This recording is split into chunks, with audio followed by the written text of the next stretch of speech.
भुनक्तु सह वीर्यं करवावहै तेजस्विनावधीतमस्तु मा विद्विषावहै। ॐ शान्ति शान्ति शान्तिः। हरि ओम्। Good afternoon, everyone. So we'll continue our discussion on Adi Shankaracharya's teaching. So before we get to the next slide, maybe can we refresh our memory on what was the essence of Shankara's teaching? There was one slide with one sloka. Do you all remember that? Huh? Yes. Jiva Brahma Vanaparaha. And then there is another line, Jiva Brahma. Yeah. So Brahma Satyam, Jagan Mithya, Jiva Brahmaiva Naparaha. And we have seen the meaning, or at least literal meaning. Can any of you tell what a world is? What does he mean by world? He said world is illusory. What is world? Material things. The material things. Okay. That which is always Our changing. perception, as it's not real, It's not real. it's what we think, our mind thinks. The name and the form. Name and the form, Maya. Maya, That which is always changing. that which is always changing. Wonderful. I mean, these are all correct definition of Jagat. The one I wanted to mention here today before we move on is Jagat. Just to clarify our understanding, Jagat is nothing but Brahman seen through our mind. Right? So when we see through our mind, I don't want to confuse everyone, but it is the same reality, Brahman, right? There is nothing else other than Brahman, right? So, Brahma Satyam, Brahman is reality, reality is only one, right? So if that is true, the first part of the statement says Brahman is real, and we know reality is only one. So Brahman is one, and Brahman is one, meaning that is the only thing that is there. Then what are we seeing as Jagat? Is Jagat separate from Brahman? Reflection of Brahman through our mind. Yes. Jagat is actually our own perception about Brahman through the five senses. Not just through mind, through the five senses, it is our perception about the same. That's why we are saying the problem is not in the Jagat. Problem is our perception. So we need to correct it within our mind so that we see things as is. Right? So it is our perception that is wrong. That is what Shankara is referring here as Jagan Mithya. Just to don't mean to add confusion, but one of Sri Ramakrishna's direct disciples, Swami Turiyanandaji, right before he left his body, passed away, left his body, he said a statement. He said, Brahma Satyam, Jagat Satyam. Was he contradicting with Shankara? Not here. In what sense? So the truth. He's saying Brahman and Jagat are same. So, his perception, he is not pretending that, Shankara said Jagat Mithya, but I am, in my mind it's. So, he is actually realizing this Jagat in its true form, which is Brahman. But that is not our case. We don't see Jagat as Brahman. As you know, when I look at the tree, I don't see God in that, Brahman in that tree. I see it as a tree. So so that is the problem with seeing through the senses. So first of all, going back to Turiyanandaji's statement, he was not contradicting. His realization, what Shankara is trying to say is our perception is wrong. Obviously, his perception is a Brahmagnani, Turiyanandaji. So his perception is he's seeing Jagat as Brahman. So whatever he's seeing is Brahman only. He cannot say. So from that perspective, he's saying that whatever I am perceiving is Brahman only. So Brahman is Jagat is Satyam for him. But for us, since we are seeing it through our impure mind and the five sense organs, which are limited instrument. That's why another name for Jagat is Prapancha.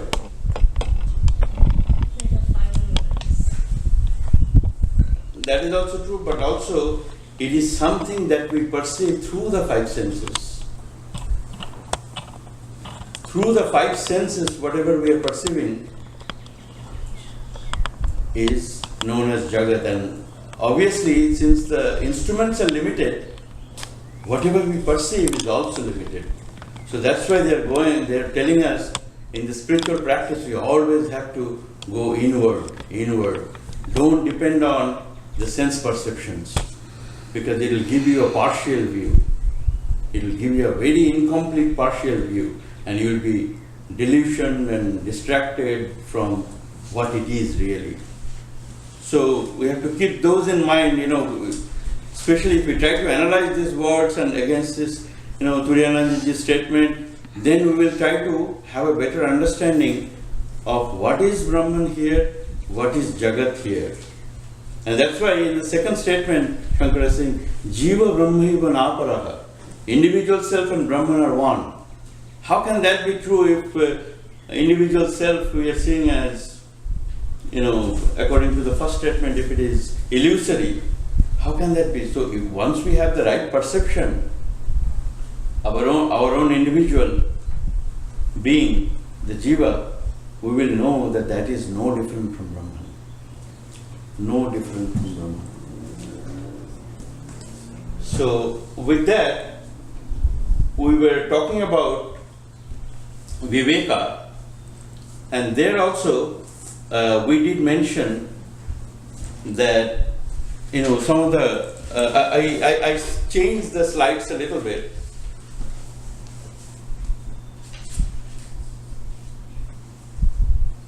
It doesn't look like. So which one did you pull up? It's actually not the The one that was no, in the this is not it the was right latest there. one. Escape. This is it was on the Yeah, it's right there the at the old bottom. one. That's the one.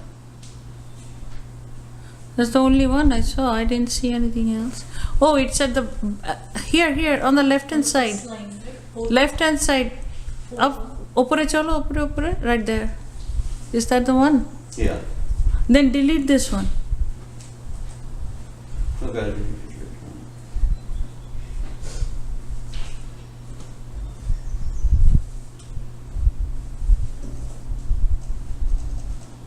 Sorry about the interruption.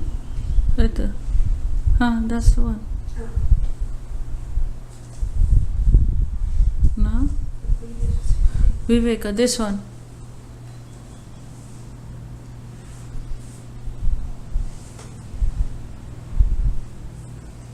Yeah. So there were some slight changes. One is, I changed from here you see self-questioning, self-reasoning. In the previous last session, I had it as right questioning. So just to clarify, these are the questions that we're not asking anyone else. We're asking ourselves, self-questioning. What causes happiness and misery? We have talked about that. Particularly we talked about is what I'm undertaking necessary for my spiritual growth. And there I mentioned Maharaj Swamiji actually mentioned what is spiritual growth. Anybody remember? Growing in happiness, goodness, and wisdom. Yeah. Happiness, goodness, and wisdom. It starts with kind of goodness, growing in goodness, growing in wisdom, and growing in happiness. So, what does he mean by growing in happiness? I wasn't so happy last year. This year, I'm more happy. I used to watch, one Hindi movie per month. Now I'm watching once a week. I'm happier. Is that what he's referring to? Then what is it? What is the indication of being more happy or happier? Contentment. Huh? Contentment. Yes, contentment is one. I think you What? would see that you would become more calm, peaceful. Yes. So now, if we for a second, if we switch back to what it means by growing in wisdom, then we'll have a better understanding of what happiness.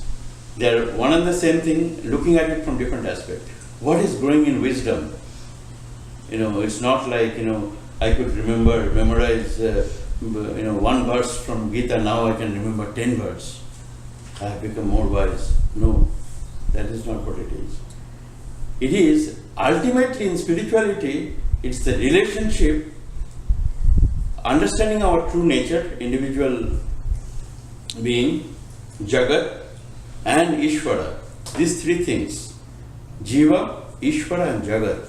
These three things, when we have better understanding of those, slowly, through the spiritual practice, that we can say that we are growing in wisdom. And once we have that understanding, better understanding, what happens is our dependence on other things lessens.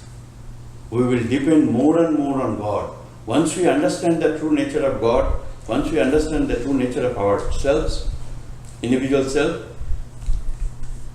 slowly our dependence on first of all the sense organs, we will know. What is the wisdom telling us? That it is the limited instrument. So don't rely on your perception that is only through a limited instrument. Try to see things as is. Once we have that wisdom, automatically, if I know that something is unreliable, will I continue to depend on that? No. The moment I start depending on those things lesser and lesser, happiness will grow. Happiness will grow. Our mind will be turned inwards, because happiness is not outside, happiness is inside. Knowledge is not outside, knowledge is inside. Everything is inside. If we turn, that's why they're saying don't depend on the sense organs. Those are limited instrument. You're getting an incomplete view, and that is actually deluding you with that incomplete view. So those are the happiness. I will be less and less dependent on worldly things. I'll be depending more and more on God, and that will give happiness. Yeah. Radha, can you please explain that, giving an example, like dependency versus when we grow, restores God. Can you narrate with an example? Yeah, see, every moment we are dependent on something for our happiness. First of all, we are thinking that this happiness comes from an object, right? We talked about this car. If I get a new car, I will be happy. New house, I will be happy. New wife, I will be happy. So, all these new things. How many witnesses I have here? So we think we will be happier with new things. But once our wisdom grows, we know that happiness is not in the wife, happiness is not in the car, happiness is not in the house. Happiness is within. And to the extent we can understand our true nature, not depending on our senses, we will be happier. we'll be happier. So we are obviously for our happiness, if we think car is giving me happiness, we'll be dependent on the car, right? The dependency is some relationship. If we think that relationship is giving me happiness, we'll be more and more dependent on that. But what is Thakur telling? Serve them, and but know in your heart of hearts that they don't belong to you. Take care of them, serve them, all those things you do, but they belong to God. They don't belong to you. Nothing belongs to you. Everything belongs to God. The moment we do that, try to practice that, attachment lessens. Right now our problem is we're attached. Why are we attached? Because we are dependent.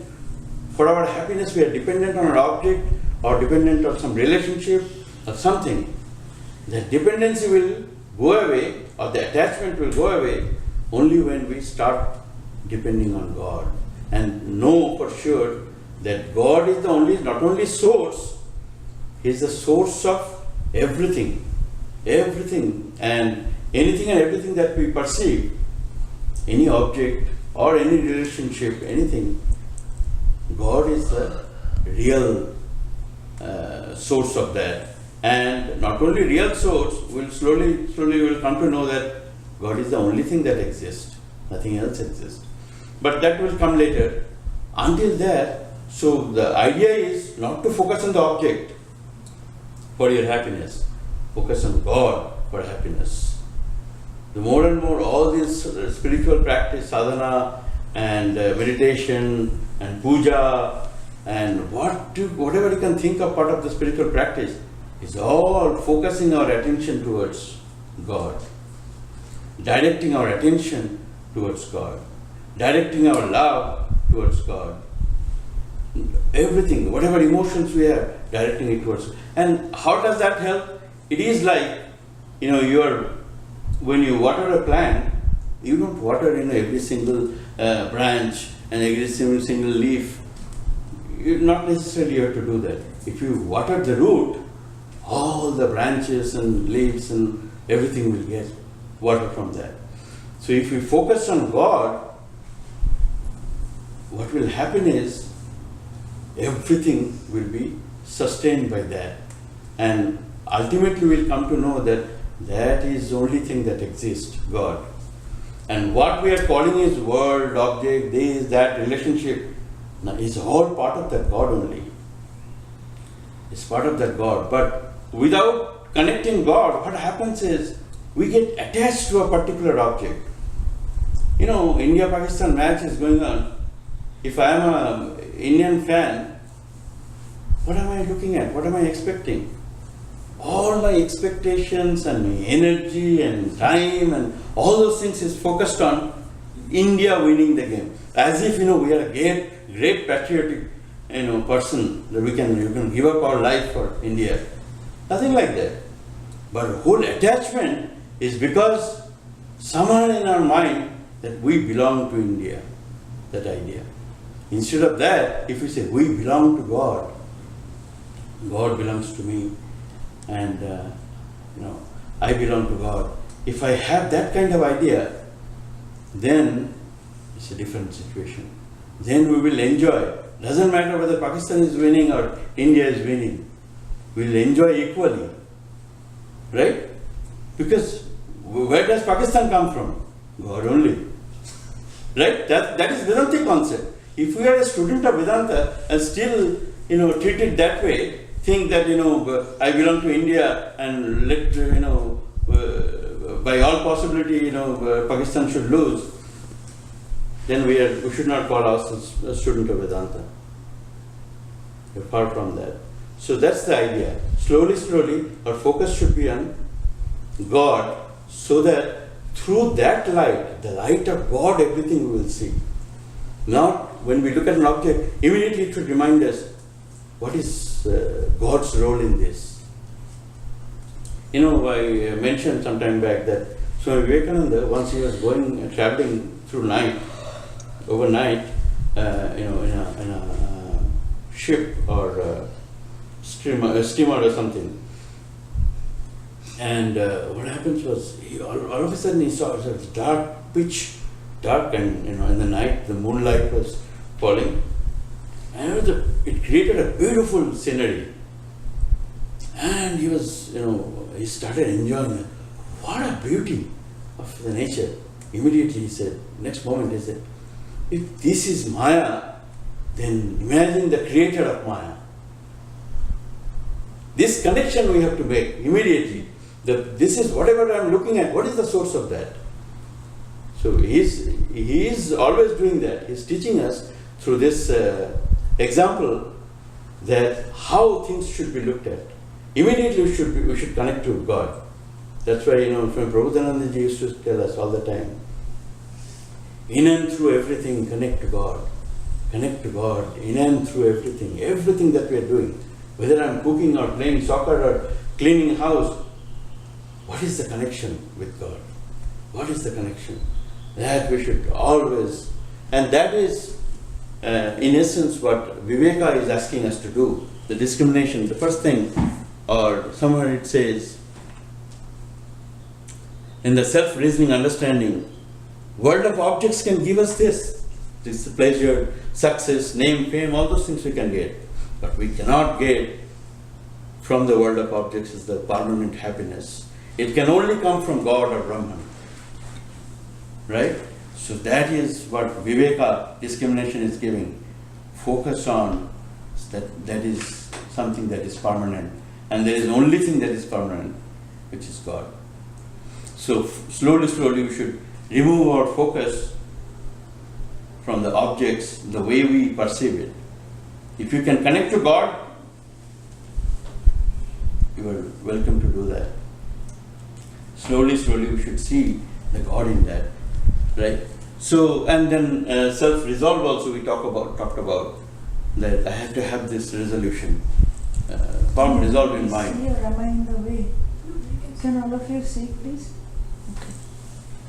So all these things we talked about with the slight changes I mentioned from the self-questioning, self-reasoning and all that. And this happens to be, Viveka happens to be the fourth commandment of Sri Ramakrishna.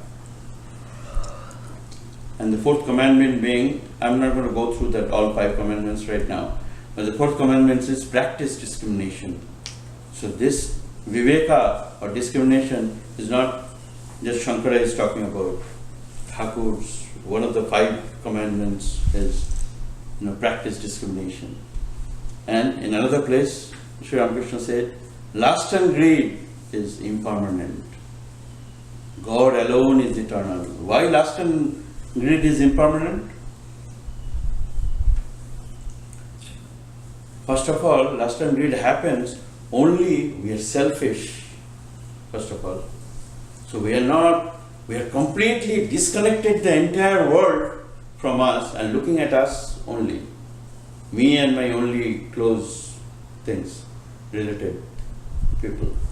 So because of the selfishness, this lust and greed, right? Otherwise, if we are thinking about everyone, if we become unselfish, automatically the lust and greed will disappear over time. So, and which is nothing but focusing on God. All these are synonymous.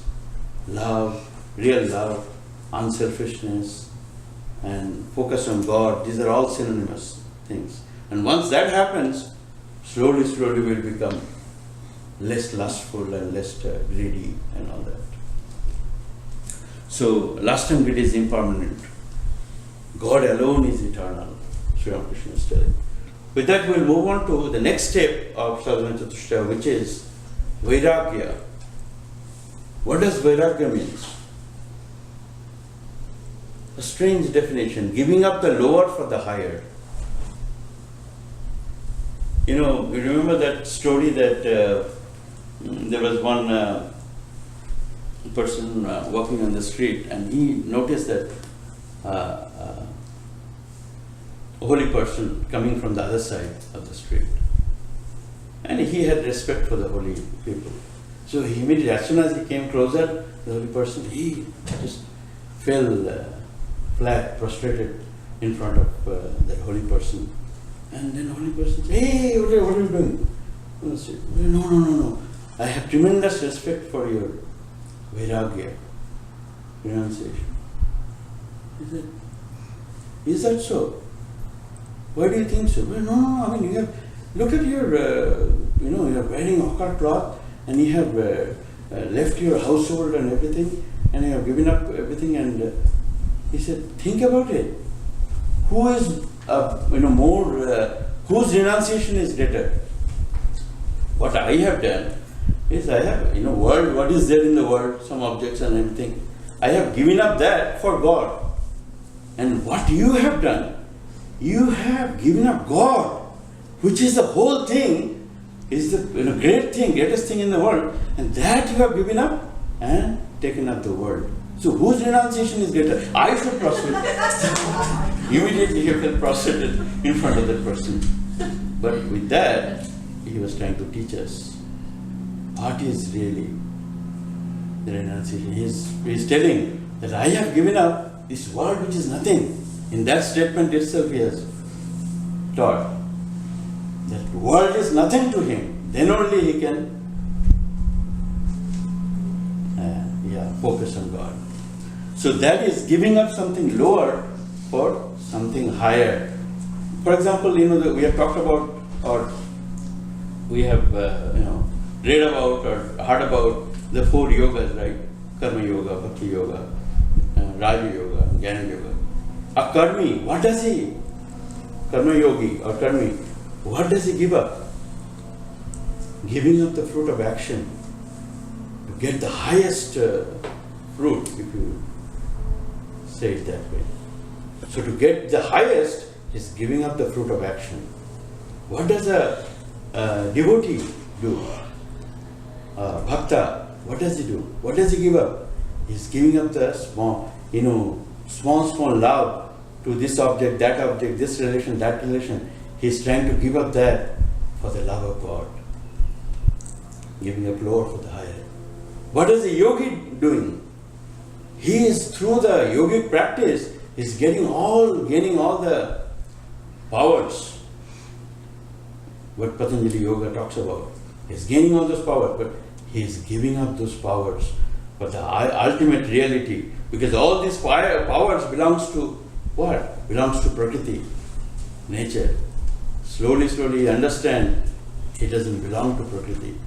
He is actually Purusha. So to get to that state, Purusha is giving up everything about Prakriti. In a stage by stage. First he has to go from tamas to rajas to sattva and all those things within the Prakriti. But the idea is he is giving up ultimately Prakriti, which is the lower truth, or the higher truth, which is Purusha. What does a Jnani do? For Jnani, even the Prakriti doesn't exist. Nature doesn't exist. So he's giving up his complete identity, self-identity, the small self, for the higher self, Brahman. He's giving up the individual self for the sake of the highest self, which is Brahman. So in all these karmi, bhakta, yogi, jnani, we have seen that they are all, the reason they are there, we are calling them bhakta and yogi and jnani and all that, is because they are giving up, they are in the process of giving up or has already given up the lower truth for higher. So that is Vairagya. Without Vairagya, there is absolutely no spiritual progress.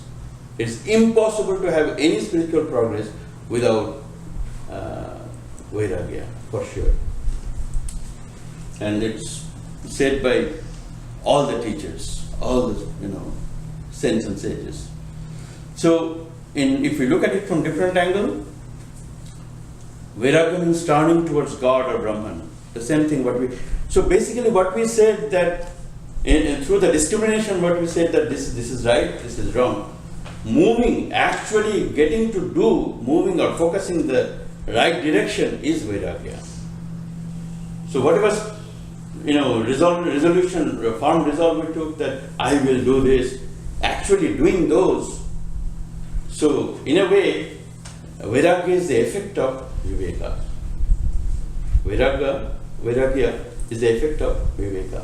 It is like, somebody was going out of town for a few days, and so he told his neighbor that please watch my house. I'll be gone for 2 days, please watch my house.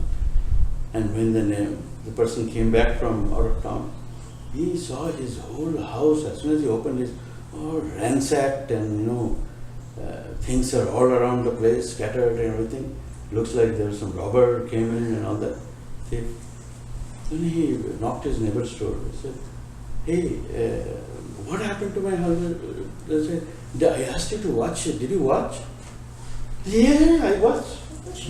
What did you watch?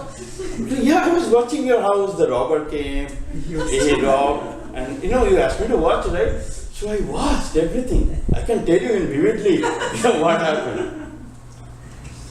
So that is the problem with our viveka. We say, even if we say that this is right and this is wrong, we don't get to do the right thing. So when he was saying watch this out, he actually implied that anything happens to the house, take care of it, right? Be watchful that way. So viveka also, you asked me to do viveka, I have done viveka. There is no need to do vairagya. But the whole idea of viveka is to lead, that should lead towards the vairagya.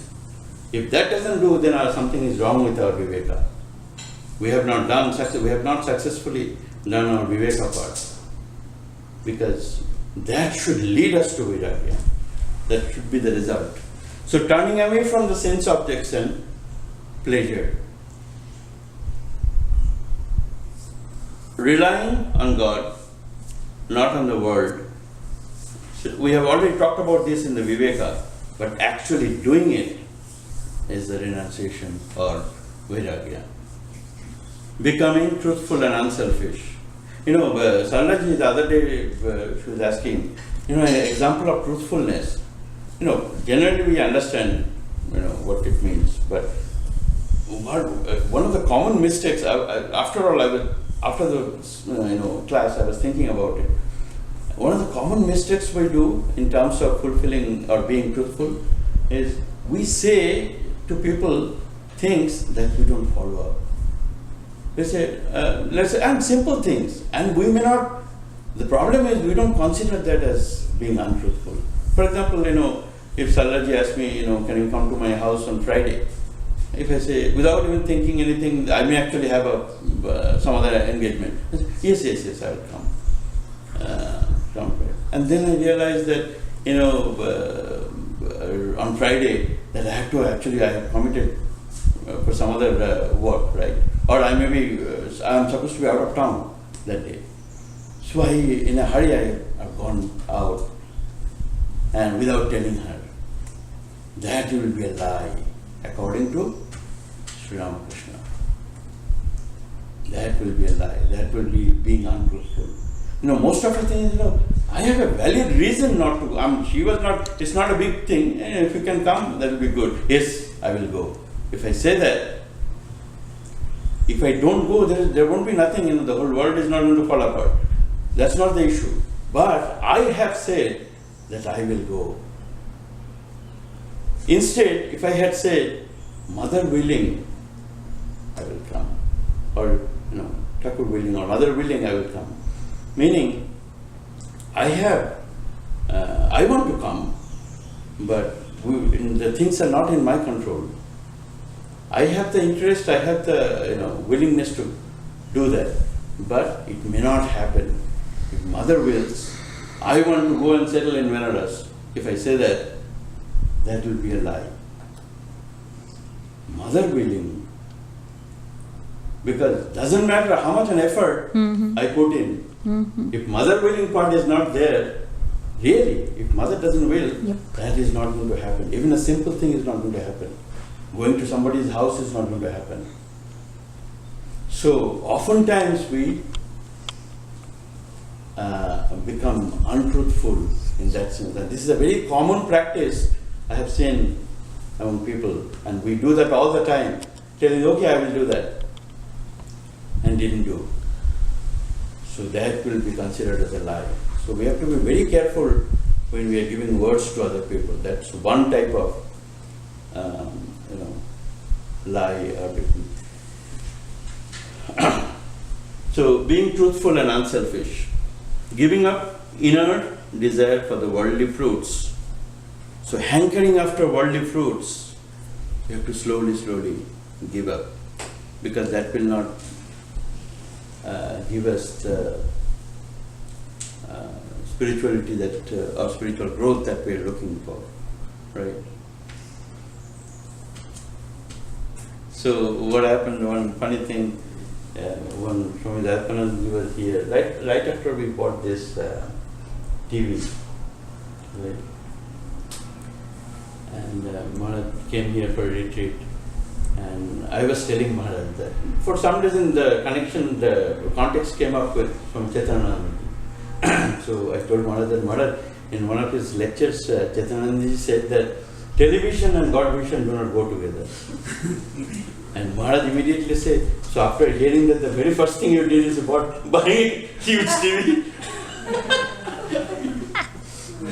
Then I told Maharaj, It's not TV, connected. Huh? It's not connected to any cable or satellite or anything. So we cannot even watch TV. But at least, So that is the idea. If we have, if we are enjoying the world to the fullest, the God vision and television do not go together. All the enjoyments in the worldly life is equated to television. Even in Bible it's there. God and Mammon cannot. Mammon. Mammon. God and Mammon do not. One cannot serve both God and Mammon. What is the last word? Mammon. M-A-M-M-O-N. Mammon. Means man. One cannot serve God and man at the same time. Either you serve man or you serve God. You cannot do both. Yeah, they're opposed to each other. The worldly enjoyments are opposed to each other. Godly, focusing on God. As long as I'm enjoying, it is impossible for me to focus on God. And why?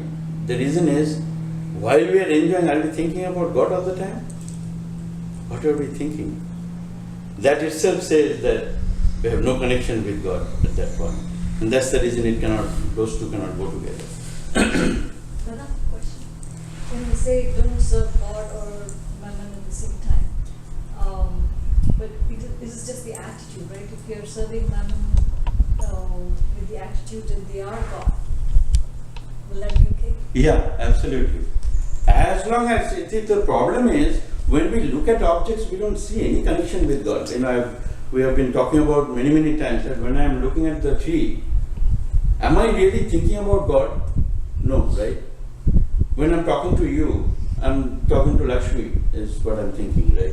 Am I thinking that I'm talking to a God in the form of Lakshmi? No. So every moment, if we can do that, then you will feel free to, you can do. That's what Swamiji is telling. Shiva Gyani Jiva Shiva. When you serve human beings, think that they are Shiva, the Lord. Lord in that form. That's why he is bringing that idea, because it is impossible for us to fathom what Brahman is, that pure consciousness. It is impossible to know. But we are familiar with this word. This is reality to us. So slowly he is percolating the idea of God. That when you are interacting with people, think you are actually serving God in that particular form. Slowly, if we, like you said, Lakshmi, that is the way to develop the attitude. Not to discard that whatever I'm seeing as that reality, that's not reality. That's hypocritical. But that's why Swamiji is telling how to be in the world and how to behave and act and react and develop the right attitude so that we slowly make progress spiritually and go towards God. Through the world, through whatever is reality to us. That's why the reason, in many places it says, and Maharaj said many times, that discrimination between real and unreal, it doesn't make sense at all. How can I, if something is unreal to me, can I even discriminate? Can I even consider that as one of the things to compare against? If something is unreal, that is unreal. Right? But the problem is, Shastra is saying that's unreal. It's not, Jagat is not unreal to us. And not even in the sense Turiyanandaji said it's Satyam. Right? He's telling it from the Brahmagyani point of view. But it is Satyam to us. It is not Mithya to us at this point. It is Satyam to us, not because we are seeing Brahman in it, but we have no perception or no understanding of Brahman at this point. We don't know what God is. We don't know what Brahman is. But we know what this Jagat is. So this is very real to us. If we say discriminate between real and unreal, we cannot really discriminate between real and unreal, because unreal is unreal to us, to anybody. I don't know if it makes sense. How can we say that we are not perceiving Brahman? Probably we are seeing these two as two different things. No, impossible. It is impossible to see both the rope and the snake at the same time. Either we see snake or the rope, not both at the same time. That's why they are saying that God vision and television will not go together. God and Mammon. It's impossible. But slowly, we have to develop. If we discard it, we will never be able to. What is reality to us? If we start discarding it completely, then we don't have anything to go by. So that's why we actually have to assume whatever is seeing is reality, and then follow the teachings of these great teachers. What Swamiji is saying, serve the jivas thinking they are the Lord Shiva, right? So, which is true actually. This is Lord Shiva only. It's not something that I am pretending, let me pretend that it's Shiva. No. It is Shiva only. But for some reason, because of Maya, or because of whatever reason, we are not seeing Shiva. When we are dealing with anything, so from that perspective, anything, even, okay, I will not go into that, that will probably confuse. So, is it clear that both cannot be, we are seeing God as well as somebody else? It's not possible. It will happen only after realization, if we still have life. So the Jivan Muktas and the Bhava Mukha, that's what they see. But not until one becomes completely realized. So there is one or the other. And once somebody has that Brahman realization, then it's all done. I mean, it's completely like a mirage. And Thakur used to say, a little bit of aham, Paramatman leaves a little bit of aham in the Jivan Muktas, so that they enjoy and they see both. That's when they can act and react with us. That's the beauty of it. But once that knowledge comes, that this is, what I am seeing is God, the other knowledge, there is absolutely no way the other knowledge can come. That this is a human being, this is a tree. All this knowledge will not come at all. And that's the whole idea about gaining or acquiring that state of Jivan Mukta state. Once they have that knowledge of reality as is, for example, if somebody says, I know that this is a laptop, for sure. If somebody says, no, this is not a laptop, this is a, something, a piece of wood. No, I know it. I know this is laptop for sure. Doesn't matter, so anybody, the whole world says it's a piece of wood. No, it is laptop. So that's what happens about God, not any other objects. The Brahmagyanis or the Jivan Muktas, once they know something, when they look at Shiva, he is God. I'm looking at God. That thing will never come, that is something else. So that knowledge will never, they will not never deviate from that knowledge once they attain that knowledge. So Vairagya also happens to be Sri Ramakrishna's fifth commandment, the last one, where he says, live like a maidservant in a rich man's house. You're already familiar with that. So I will not go into that, but that is an example of dispassion or renunciation or vairagya. And renunciation alone is fearless, Swami Vivekananda, according to Swami Vivekananda. Because once you are getting your dependence on other things, other objects of the world, you are depending on God only. And slowly you will know, ultimately, God is not somebody outside. God is not somebody inside. God is everywhere. And I am that. I am that. All this Brahman and Atman that we are talking about, I am that. I am that Ekaha. I am that Nityaha. I am that Sarvagataha, all pervading. I am that Swatantraha, not dependent on anything. I am that Swarupa Chaitanya, Chaitanya Swarupa. I am that pure consciousness. So all these things will know that something outside is not different from me. It's me expressing in a different way. Me being that Brahman Atman, not Tirthankar. Me, Brahman Atman, expressing in a different way. It's another person, another object, another tree, another thing. Right. So that is vairagya. Giving up something lower for the higher. The next is, next two are related to mind control and sense control. Here, you have to understand one thing. Actually, third one is also. What is Shama and Dama? To understand that, we have to understand how the act of perception works, as explained by Swami Vivekananda. He said, for every perception to happen, three things has to work together. The mind, the organs, sense organs, and the what we call eyes or nose or ears. Those are not real organs. Those are external instruments.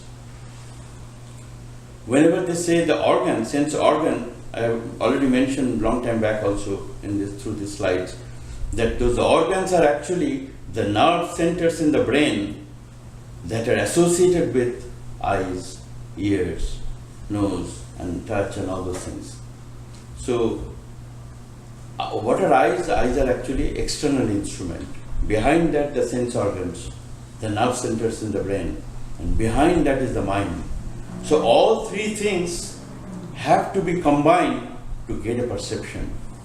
And it could be an external perception or internal perception. What happens is, if I close my eyes, I can still have a thought about the object. I may not see it, but I have a thought about that object. What is happening is the mind and sense organs are still involved.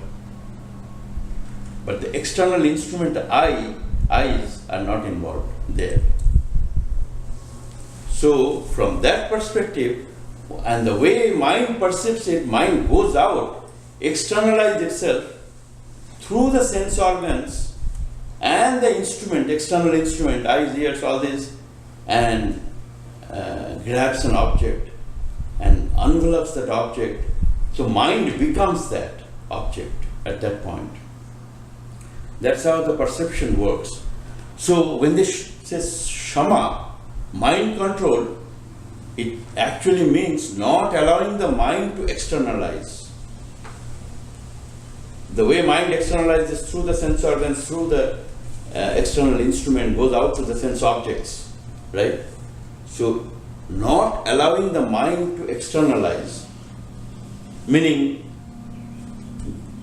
focus inward, practicing inner discipline of tranquility, to know that happiness, knowledge, all these things are inside. Why do I need to go outside to grab happiness? So that practice is called Shama. And Dhamma means sense control, restraining the external instrument. I don't want to see it. I have the choice of closing my eyes if I don't want to see something. At the same time, if we develop that power properly, we will know how to be a responsible user of the senses in a positive direction. You know, in the Upanishad there is a statement that may we hear what is auspicious, may we see what is auspicious, that is that.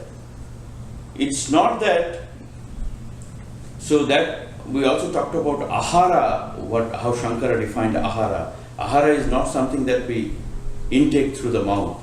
Anything that we are intaking through the ears, through the eyes, whatever I'm listening, whatever I'm watching, whatever I'm touching, all those things should be pure. So if I have to use my external instrument, I will use it that way in a positive direction. If I cannot do that, I will shut up that. I will not watch. So that is, sense control is Dhamma. Mind control, not allowing the mind to externalize, is Shama. Then what is Uparati? Uparati is withdrawal from something. What is that? From the thought of the past and future. The other day we were talking about, we spend so much time on thinking about what happened in the past. And usually those are great, glorious moments that we had. So we think and waste tremendous amount of time and energy thinking about the past or the thought of the future. They are saying Uparati is not thinking, withdrawing our minds from the thoughts of the past or the future. On the present, focus on the present. Not thinking of things of the senses. You know how wonderful that food was, I was enjoying so much. Or when I go to India, I will have this, what a wonderful taste that particular food is. All these, future or past, the thought of it, withdrawing from those thoughts is what is Uparati. So it's like living as if it is your last breath. Yeah. And Maharaj also emphasized on, in the Bhagavad Gita we all know that this is Antakale, you have to have the right thought right before you're passing away, right before your death, so that in the next life you will be born with that thought, the wonderful thought that you will have, about God, right? But Maharaj extends it, said, at any moment, this moment, all the past moments are as good as moments of past life. So this life, this moment and the next moment. So whatever I'm thinking at this moment will prepare us for what kind of moments we'll have, future moments we'll have. Does it make sense? Just like in the at the end of this birth, I'm thinking, I'm trying to have a nice thought so that I'll be born with that nice thought in the next birth.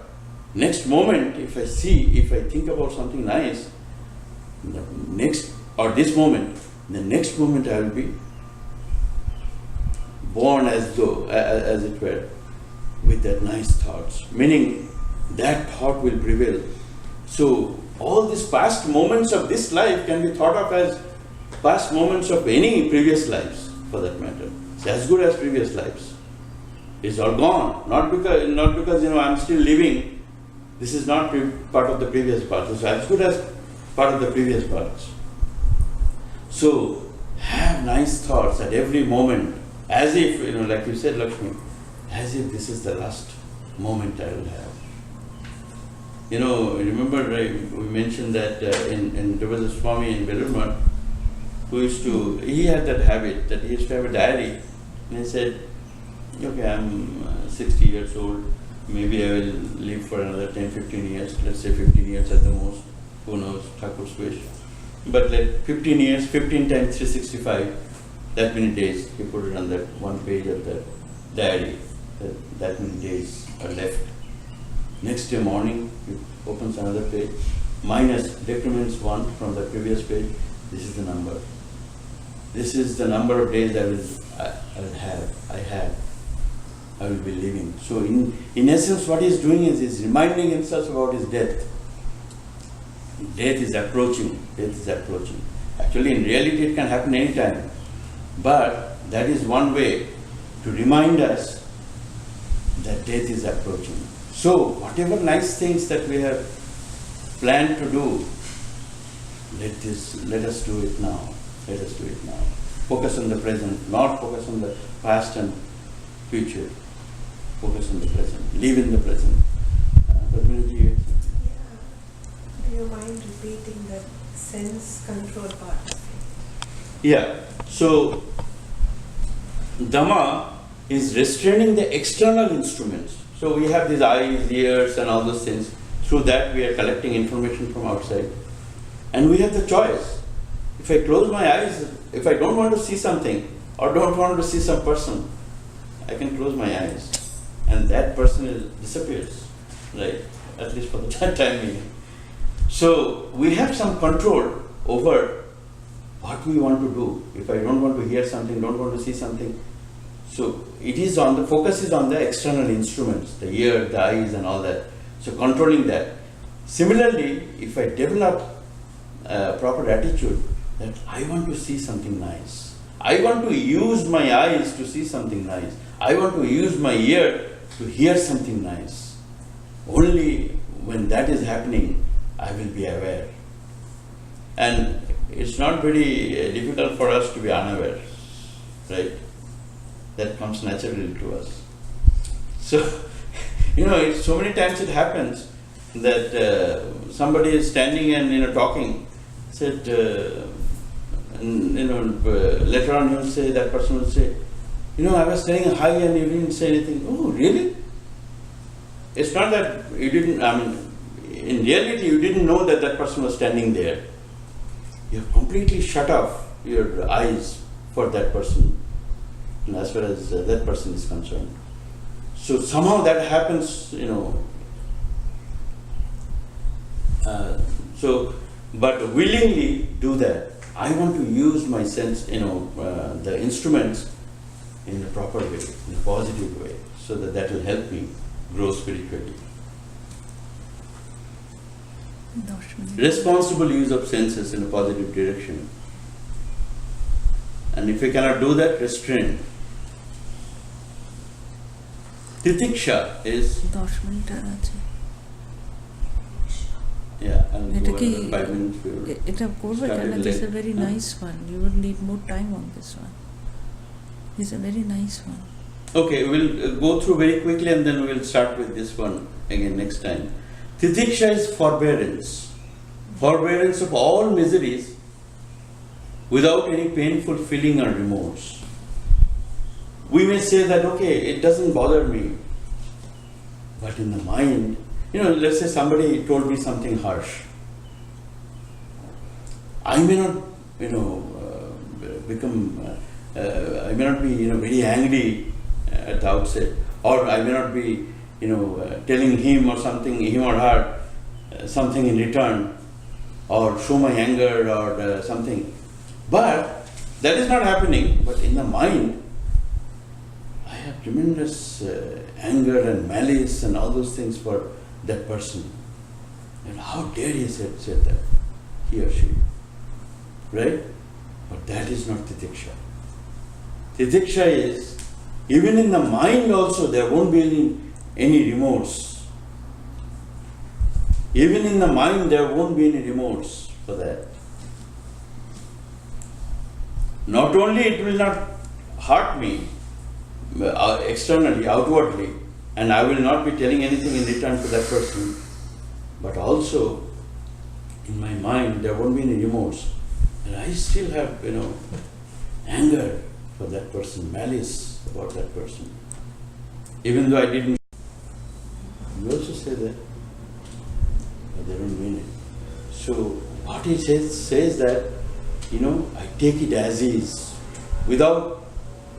I see things as is. I take it, I accept things as is. So if you analyze it, how does it agitate us? The moment I see somebody coming, he might have told me 15 years back, immediately that memory comes back and says, oh, he's not a good person, he's coming closer to me. Let me be nasty with him. So all these things is affecting me in so many different ways. But if I see as is, in the sense, who is he? Externally he has all this kind of misunderstanding, because of that he behaved improperly. Who is he according to Swamiji? Shiva only. Mother only. So if that is my idea, that is the idea about everybody and anything, right? Anything that I am coming in contact with, that's the idea. Will I ever be, if I think, somebody is mother, right? Holy Mother, sitting like that. Doesn't matter, that person is telling me the worst thing in the world, right? Criticize me in the worst way possible. Will I be able to, have any kind of anger or malice if I really think that is mother sitting? Is it possible? So that's the idea. So if we see as is, that's what the Zen master was telling. I see thing as is. I don't get puffed up by, so let it be hard. It's summer. It should be hard. It's winter. It is. It should be cold. If it is not cold, then we should be worried. Not if it is cold. So that's the idea. So with that we'll close, because the rest of it will take a little more time. Do the concluding chant. Om Purnamada Purnamidam Purnat Purnamudachyate Purnasya Purnamadaya Purnameva Avashishyate. Om Shanti Shanti Shanti. Hari Om Tat Sat. Sri Ram Krishna Arpanamastu.